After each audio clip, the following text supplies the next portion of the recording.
This illustration deals with metal water piping systems in accordance with 250.104, A as in Apple, 1.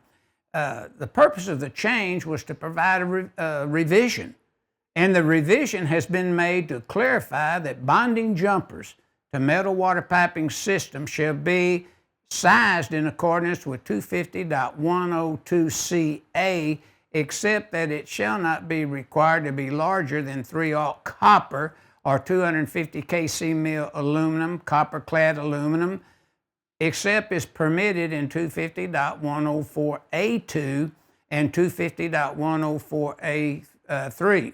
This revision is made as a result of changing the reference from 250.66 to table 250.102C1 in the 2017 National Electrical Code cycle. It kind of resulted in an inadvertent increase in the size of the bonding jumper, and strictly speaking, it was hard to terminate it.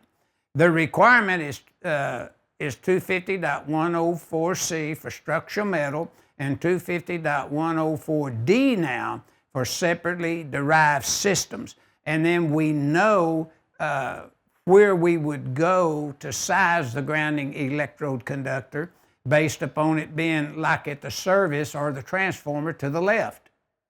Now, notice if this transformer come in as shown here, and you ground it to the structural steel, if it's a utility transformer, it would be grounded to a driven rod.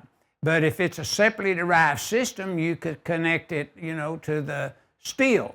But if it's utility, then you're going to ground it at the outside, and you're going to ground it as is shown here to a metal water pipe. And notice the note 2. I'm going to go ahead and call that out now, that the bonding jumpers around metal water pipe systems don't have to be larger than 3/0 now. Now that is a big change, because the industry was taking it that you had to bond around metal water pipes according to table 250.66, and sometimes the conductor was so large, hell, you couldn't terminate it.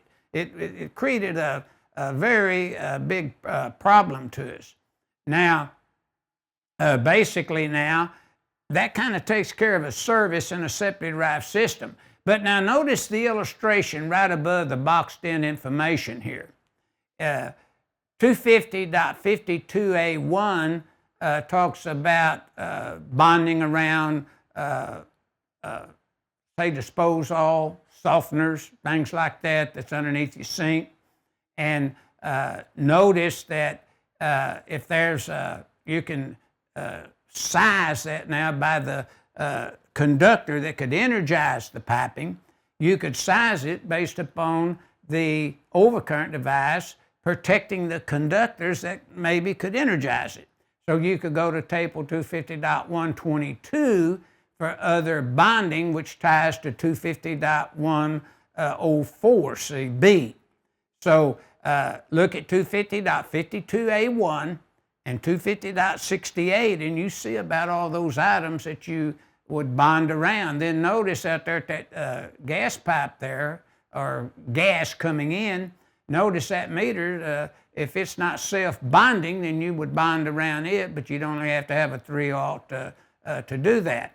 But now notice, say you had 4/0 conductors coming from the transformer to that panel, or 350 in this case, because that's what's listed in the table, then 350 would require that to be at least number 2. Everything in there would have to be number 2, at least.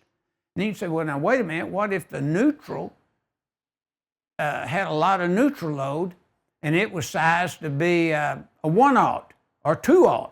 Then you'd have to increase it by 220.61, and then it would be large enough to serve as your number 2. But now on the other hand, you say, well, I got very little neutral load, but a lot of phase-to-phase loads. Then you'd say, I calculated a number 4 neutral. You'd have to increase it to number 2, because your table 250.102 required that.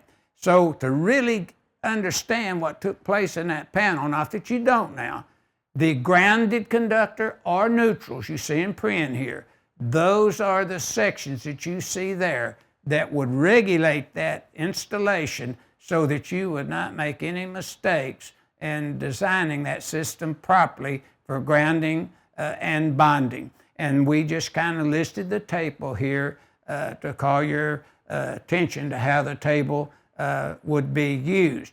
And then, of course, you know, it was a revision here for the purpose of change. The section was revised, and it clarifies that bonding jumpers, you know, to metal water piping systems have to be sized in accordance to Table 250.102CA, except that it shall not be required to be larger than 3/0. That's kind of a little recap there to let you know why the purpose of change, the revision was made. There was a big effort here made that we'd all be on the same page and ground and bond according to what this section requires, 250.104A1.